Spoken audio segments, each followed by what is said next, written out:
Good morning! Gumawa ako ng simpleng penny pasta. So, habang alutuin muna natin yung ating pasta, ganyan.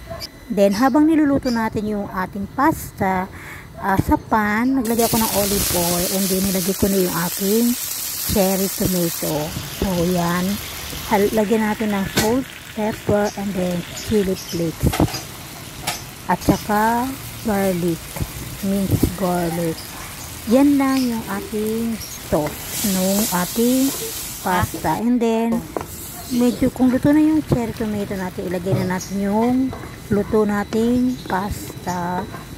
Ayan. Dahil lagyan lang natin siya ng konting sabaw nung ating niluto ang pasta. Then, naglagay na ako dito ng spinach. Dapat green olive. Ay, no. Basil pala. Basil dapat. Wala ako nun. So, nilagay ko na lang ay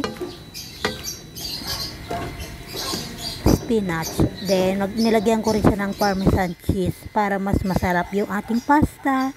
Ayun lang kadali. Ganun lang kadali yung ating penny pasta. So, let's eat.